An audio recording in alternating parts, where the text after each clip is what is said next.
Out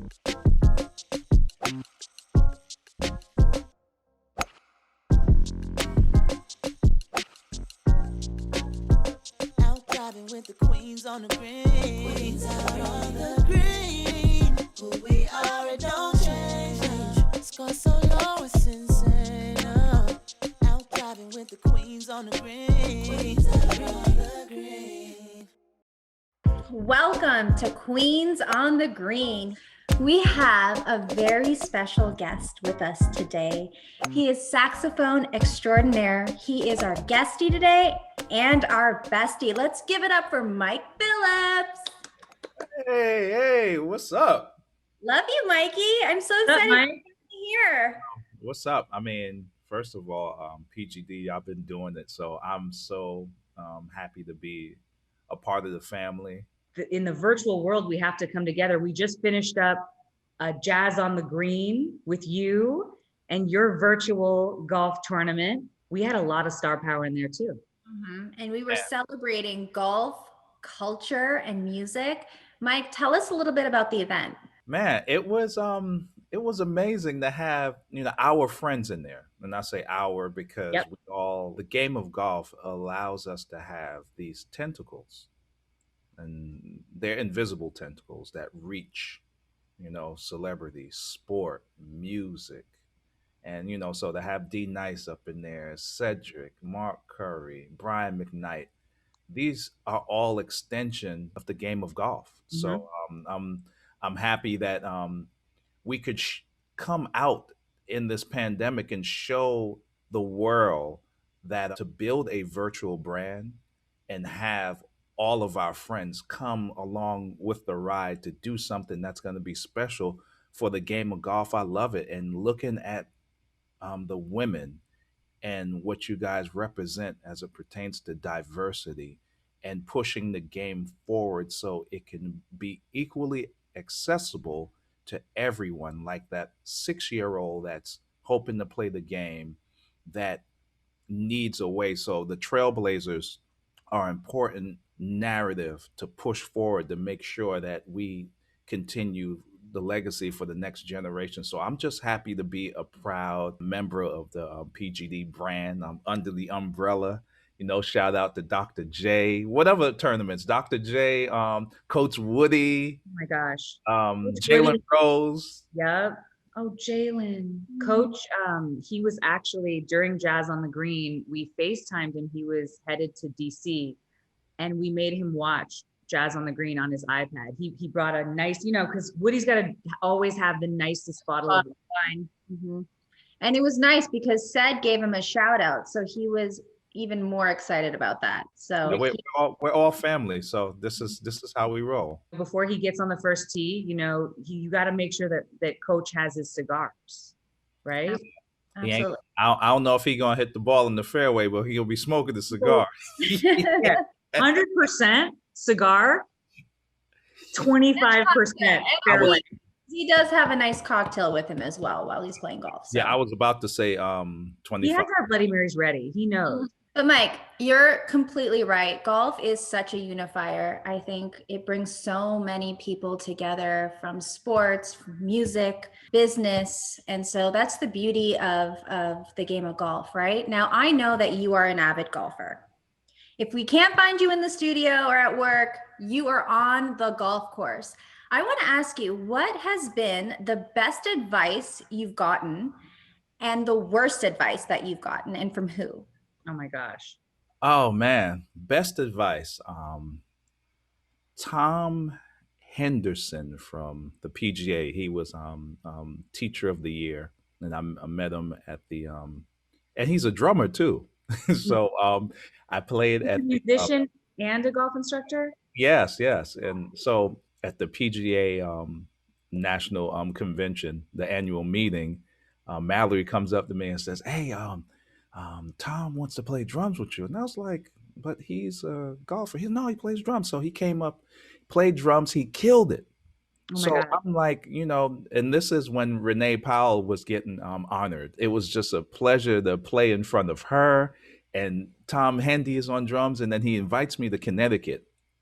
And then he says to me, "Why do you do a practice swing. And I said, I practice because I want to swing it the same way that I practice. He said, no. He says, a swing is like a snowflake. You'll never be able to reduplicate a swing ever. It's like a fingerprint in the snowflake. And I'm scratching my head. I was like, he says, what you're practicing is just tempo. You just want tempo. Mhm. You're not going to reduplicate it. So now this is a true story. He gives me this, and now I have this in my swing thought. Because usually I'm like, okay, I want to swing it the same way each time, and the practice swing is just for tempo. So, okay, cool. So I put that and I go down and I hit the ball, and I swear to you, from 150 out, Mhm. dunked it right in, Wow. dunked it. And I looked at Tom and I said, I guess the advice worked. Seriously, it was about tempo. Yeah. Usually I'm just overthinking practice swings because I'm trying to do something that I'm doing wrong. It's like, forget everything, just tempo. The, Mhm. the worst advice. It's so much unsolicited bad Unsolicited. advice. Necessary advice. Yeah, and it's like, yo, dudes, They force it on you too. yeah, exactly. Like have your the ball at your back foot when you're hitting a hybrid.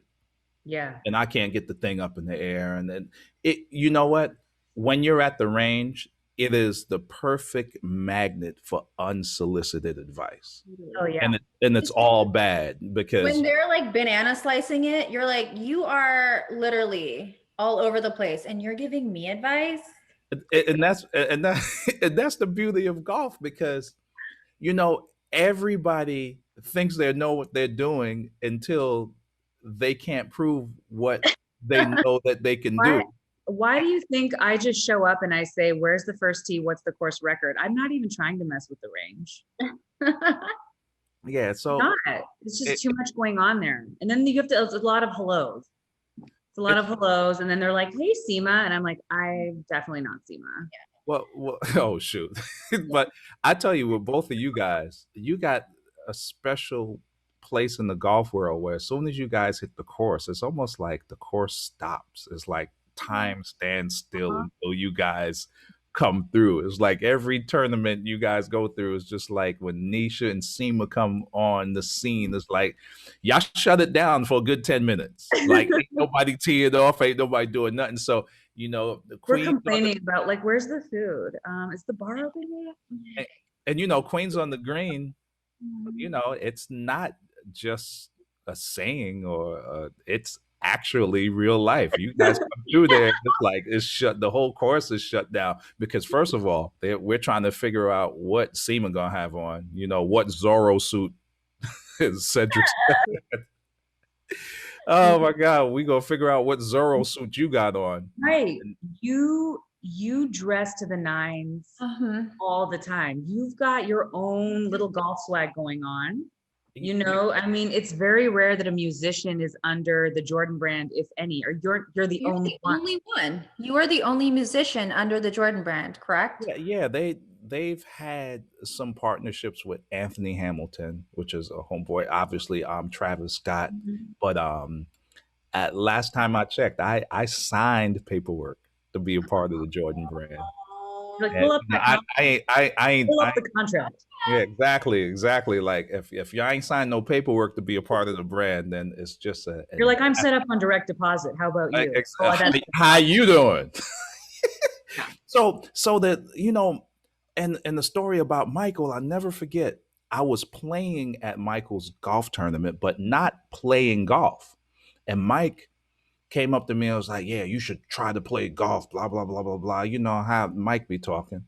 And I didn't want to play golf. Then Greg Nard, who was working with Tiger at the time, Greg, he overheard this conversation between me and Mike, and he says, I'm going to get you some clubs. So he sends me the clubs, and I didn't want the clubs, so I gave the clubs to my homeboy, Ed. Ed that always comes to the tournament with me. So Ed'll snatch up those clubs quick. Yeah, so Ed took the clubs. Yeah. Ed took me to the driving range, and I hit one ball straight and the rest of them crooked. And guess what? I got so in love with the game, I asked for my clubs back. Wait, how did you get so good so quick? You know He's what? always on the golf course. I, you know what? Every time I call you, you're on the golf course or in the studio.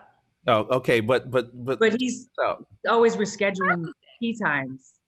repetition.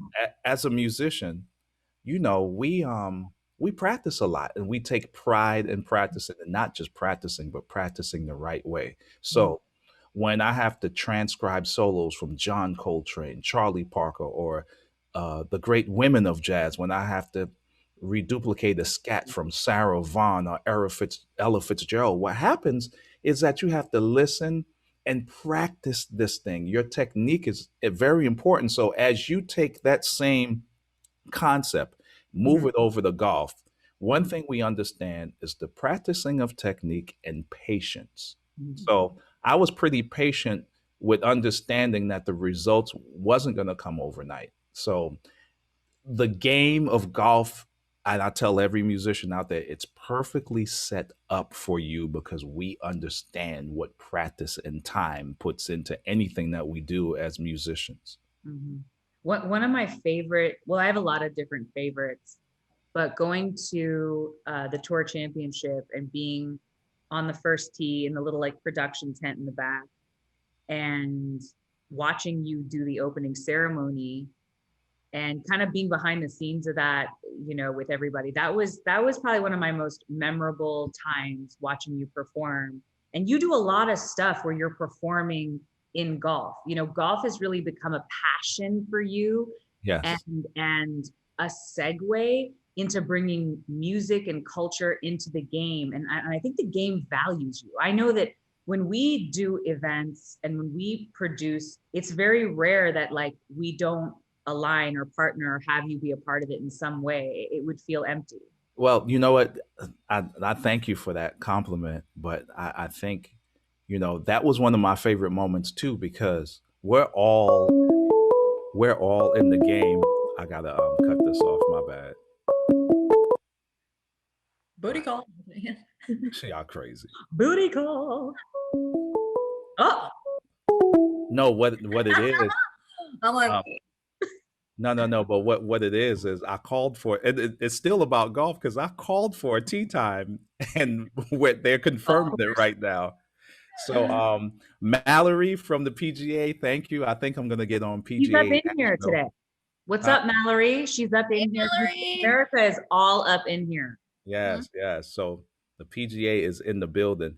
So, like speaking of the PGA Tour Championship, it was a pleasure having all of us there because we had a mission to push and push the narrative of the game forward. Mhm. So I'm out there playing, Tigers getting ready to tee off, and having you there. You were like rooting me on, and then we were shaking hands and kissing babies and letting people know that we are here and we're not playing any games. I'm Yeah. on that first tee box because I am a representative of the new movement of golf and the culture. You're shaking hands and making deals because you are the representative of the new business of golf. Mhm. So, us being on that tee box together at the Tour Championship, it was more than just hanging out, but it was the sentiment was the ushering of the newness of what we can bring to the game. You and Seema's running the business, me being a person that can seamlessly tie in the entertainment industry and the love of golf through music and through jazz. So we were there because of the mission that's even being fulfilled right here in Trailblazers right now. So we have a lot of work to do. But Totally. one thing I must say, men, we have to empower women who are moving forward in any type of business. So if we're sitting here looking at who do they think they are, then we're not assisting in pushing the narrative forward. When you look at diversity and when you look at what you women have done to shift the game of golf and events, what makes you successful is you putting your head down and being like a freight train. Mhm. Get out of my way. And then also us as men realizing that we have to lift up the queens who are moving the game forward. Mhm. I'm so glad you said that. And I want to rewind back to when you just said, who do they think they are? Who do they, and it's taken a while, especially in this industry, to really figure out who we are. And I think it's also taken, right, this pandemic to really sit down and say, okay, over the last decade of who Nisha and Seema are, and celebrating diversity and culture and women, it's just taken this time to understand, hey, we've done something in the game, and we are moving the needle, and we're proud. And I think too, really pushing ourselves to do more, because this is only just getting started. Mhm. There's way more to do, and there's way more growth and push and movement. So I really appreciate you saying that, though, Mike. That's really sweet. And I do want to also say that when we were at the tour championship, before the commissioner took the podium, I was there right before he took the podium. I was just letting it soak in. I'm like, I could get used to this. Yeah, exactly. Right? I could be the commissioner of the PGA Tour. Why not? Yeah, Allison Fillmore, who was a good friend of mine, and she, she it was a woman who really kind of like pushed that forward, and then I had a conversation with her, and she laid down her credentials, NFL, National Hockey League. So she was the right person for that time to get in the old boys club and shake stuff up. And then I had to tell her that I was extremely proud of her for being executive director for the PGA Tour Championship at Eastlake. I mean, like when you look at that, that's a powerful event. That's a powerful, well-run event. Yeah, powerful position, and with men understanding that some taking a back seat isn't relinquishing power. What it is it's empowering to the people and the women who can bring so many great ideas to fruition that we can all win if we stop hindering the progress.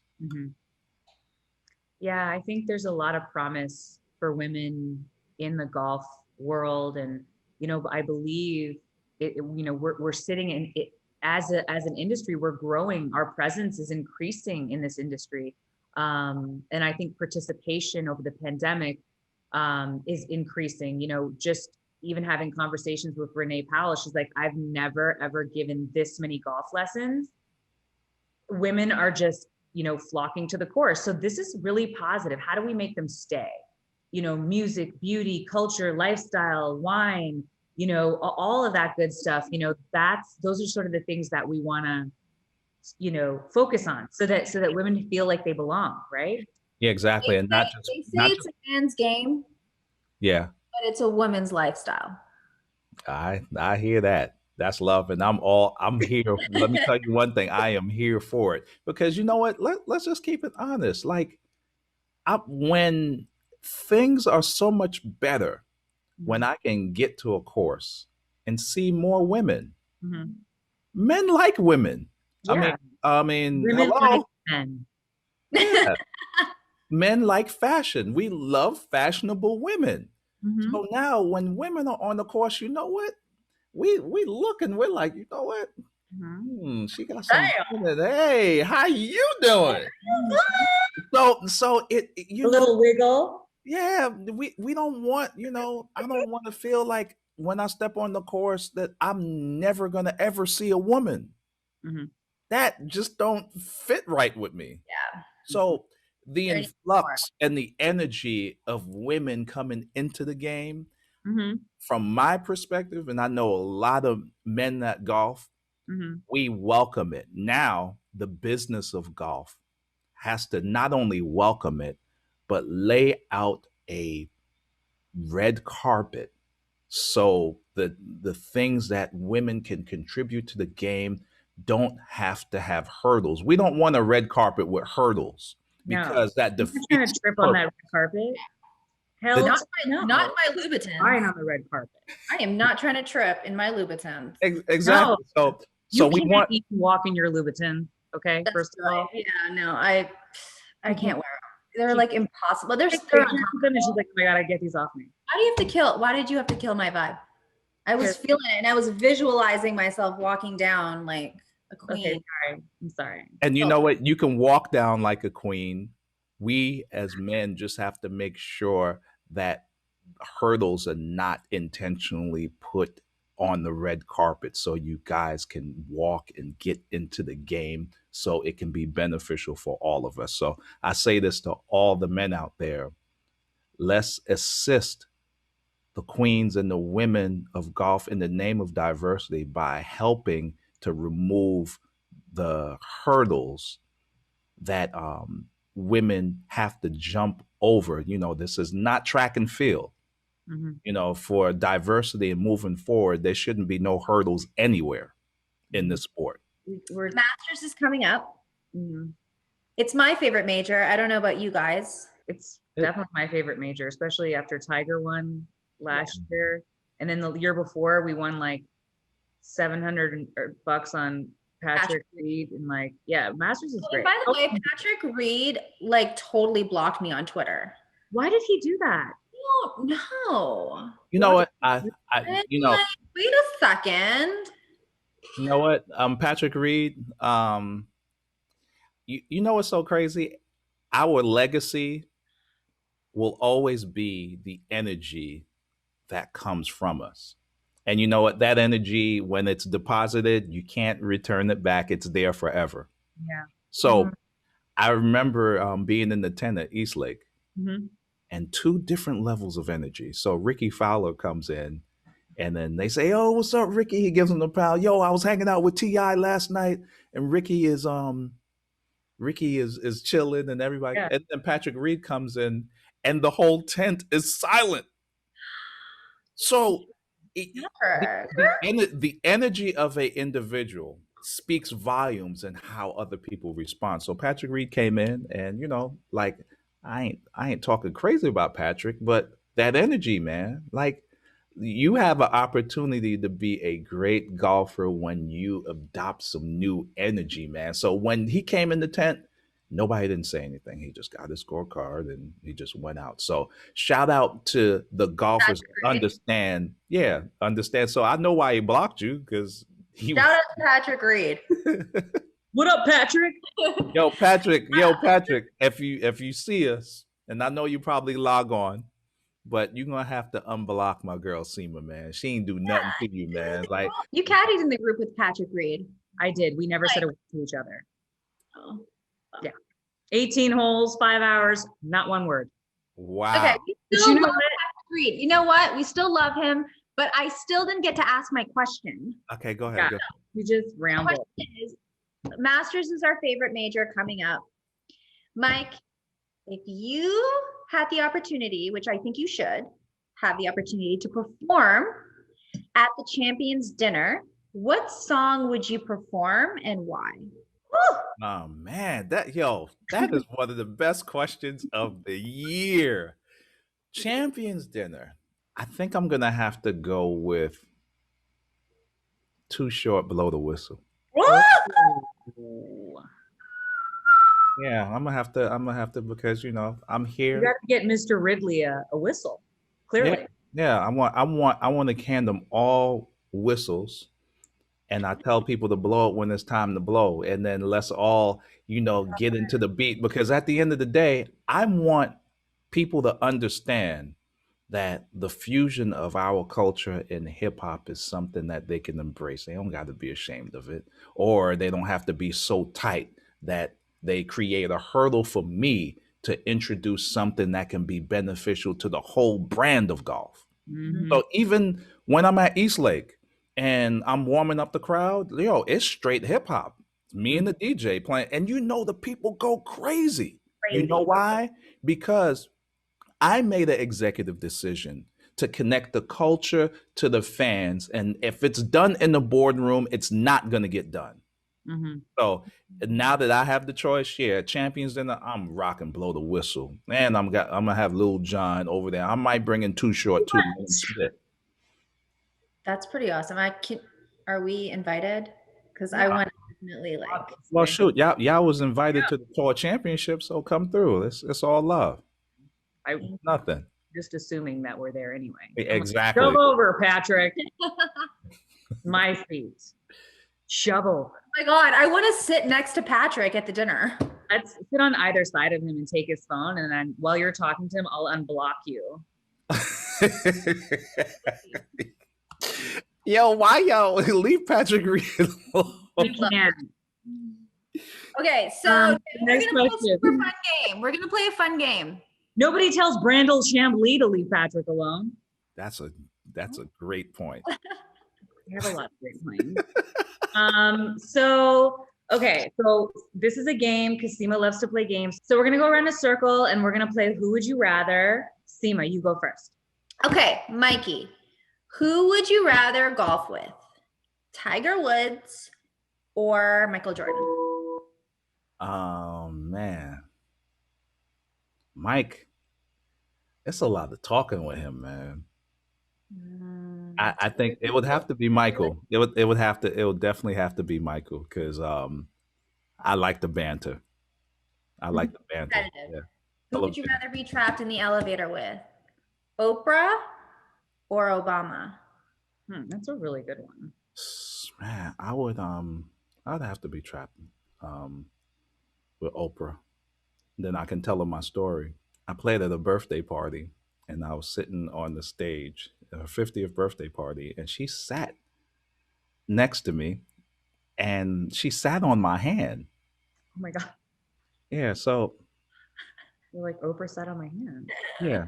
It's weird. Yeah, so yeah, she sat on my hand and I don't want to move my hand because it's like it was on her butt was on my hand, so I'm like I don't want to move it, so I'm just sitting there. My hand is getting numb, and she's sitting on it. What does she think it is? She's like, oh, it's probably my napkin. Like, what is she thinking your hand is at this point? Man, I don't know. Like my hand was stuck, and she was like sitting. Maybe. So. I don't know because if I move it, then she's gonna look at me like, "Why are you touching my butt?" On purpose, you pervert. No. So it's like 100 ways. It's like it's already going 100 ways in my head. Yeah, it's already wrong. So you know what I did? I did the perfect thing. I just kept my hand there. When she got up, she just got up, and I was just like, "Man, my." Your hands all tingling. Oprah sat on my hand. Next, perform. Would you rather perform with Beyonce or Janet Jackson? Man, I would have to say Beyonce. Beyonce had this undeniable talent, which kind of like transcended even over the other girls. Even though they were a group, you knew she was the special one. So I would say Beyonce again, but not the way that I performed with her when she first started. The Beyonce right now, which is a total different animal than what she started with. Speaking of Beyonce, it's the same thing what you guys are doing. You started in the business and it was like, okay, they're making some noise. We'll see. And then 10 years later, you guys are, I wouldn't hate to use like big brother. You're on the precipice of really changing the whole golf game. So, and you look at Beyonce now, she's an animal. She's going to take what she wants. She's going to do what she wants to. She performs. It's at a high level, the visuals, the music. It's incredible. I think that greatness is sort of like where Prince was. Mm-hmm. It's like nothing couldn't be out of place. Mm-hmm. So when we look at icons like Prince and Beyonce, we have everything to look forward to in building great experiences, whether they're on the ground or virtual. So like to answer your question, Beyonce again, for sure. I love that. Talk about a trailblazer and breaking boundaries. That is something she definitely did. Yes, 100%. My question to the queens, who would you rather be stuck in the elevator with? Give me some. Beyonce, Beyonce, or Tyson Beckford. Mm, And Beyonce. and Tyson old now. I'm talking Yeah, about I was gonna say like Tyson now. Tyson circa 1999. No, not 99. I'm talking about right now. Oh, Beyonce. What does he look like? Remember him on like the leather and the motorcycles? No, I mean, like, what does he look like now? I Oh, mean, you're gonna have to Google that. yeah, we're gonna probably Google that. But yeah, I love Beyonce because we could talk about, where the money reside. Oh, Mhm. see, there you go. Yeah. You two are 1-2 punch Chat because about you're gonna handle that business and Chat see. about Yeah, y'all two gonna handle the business. You're gonna handle the business, and Seema gonna be out there with that Zorro outfit. I'm like, can I borrow some outfits in your closet, Beyonce? Thanks. So okay, who would you rather play a round of golf with? Patrick Reed, Bryson. Patrick Reed. Are you kidding? Oh my God, I would love to play golf with Patrick Reed. just I just to get under his skin and friend. just like mess with him. Hmm? I'm gonna go with Bryson, Bryson. but Like, I mean, But I he get doesn't I have- get Bryson the doesn't power have a erupting green with jacket. Patrick. Bryson doesn't have a green jacket. Yeah, but he'll get one. Yeah, he will. He'll Maybe get this- one. Yeah, he's got a good shot. And Um, like my boy Patrick. we could play in a foursome, and like you could have Patrick, and then I'll have Bryson. I'll wear my little Calvin Pete hat. Yeah, Me and they Bryson. love. I'll wear some tie dye Hawaii, whatever he's got going on with his shirts. Just make sure you wear those earrings, Nish. Make sure you rock your pearlies. Oh, my pearlies, you're just jelly today because she was like, "Oh, what are those earrings?" It's like, Yeah. excuse me, I didn't know we were going all fancy. It's my Phillips up in here, y'all crazy.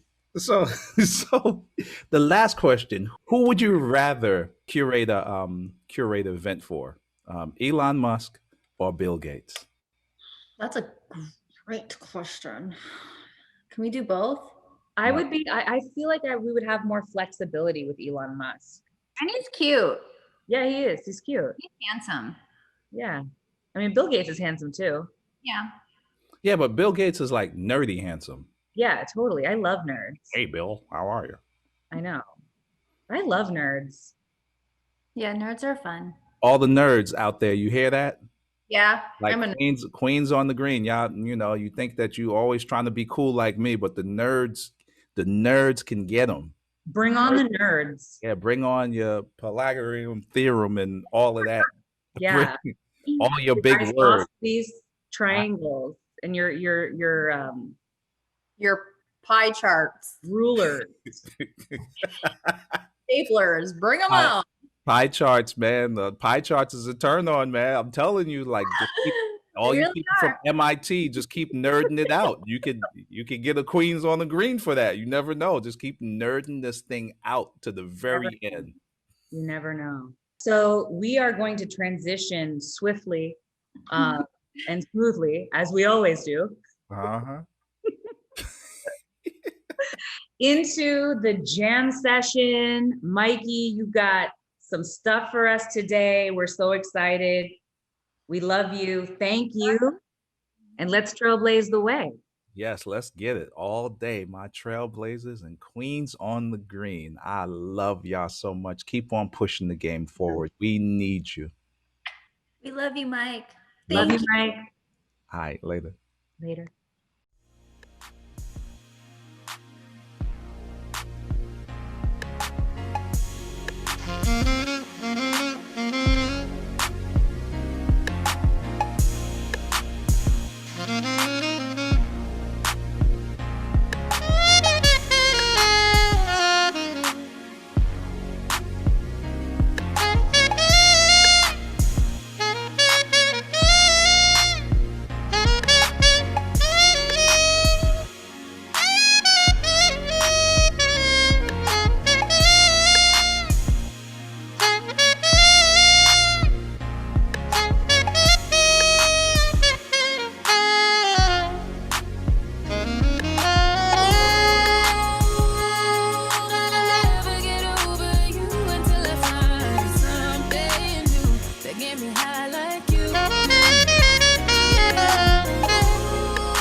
Out driving with the queens on the green. Queens out on the green.